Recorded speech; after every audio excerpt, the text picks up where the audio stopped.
He said it like it was already decided. 70% of your salary will be for your sister. The other 30 for me. As simple as that. I remember the silence after, my fork halfway to my mouth, the sound of the clock on the wall louder than my own heartbeat. My father's eyes didn't flinch. My sister smirked like she'd won some game I hadn't agreed to play. And me? I laughed. Not the kind of laugh that comes from humor, the kind that slips out when disbelief tastes too bitter to swallow. As simple as that? I repeated. Then I leaned back, steady, calm. No, I'll leave with 100%, and you'll pay your own bills. As simple as that. Backstory. It wasn't always war. I used to admire my father. He was strict, yes, but he provided. He taught me that hard work meant dignity, that sacrifice was love. I believed him until I realized sacrifice only applied to me. My sister was the sun of his world. Spoiled, coddled, her failures erased, her needs always urgent.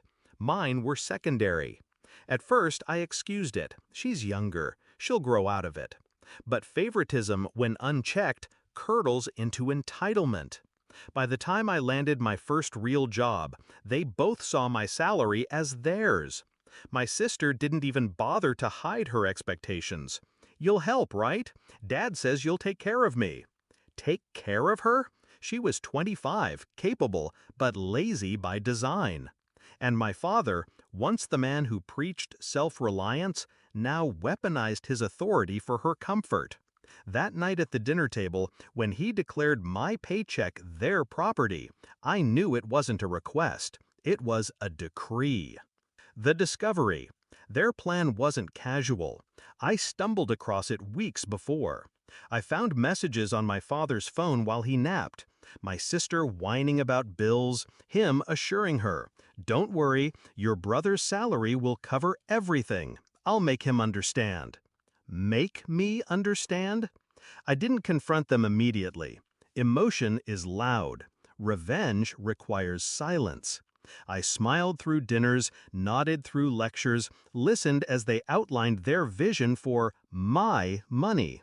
All the while, I built my own. The shift. Here's what they didn't realize. Independence isn't just financial, it's strategic. My name was on my lease, my accounts, my car. Every contract was mine alone. They were banking on my obedience, not my foresight.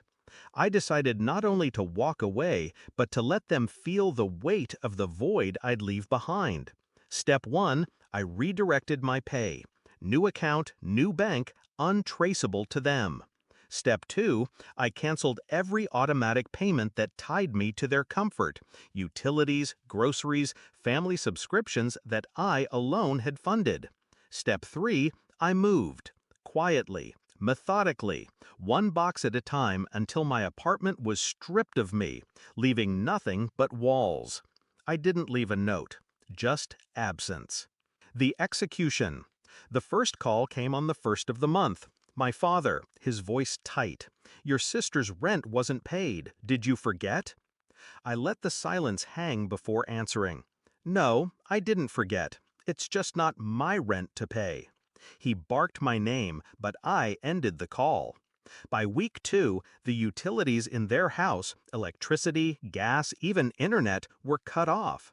They hadn't realized every account was in my name, and I had closed them all. My sister messaged in all caps, "Fix this now."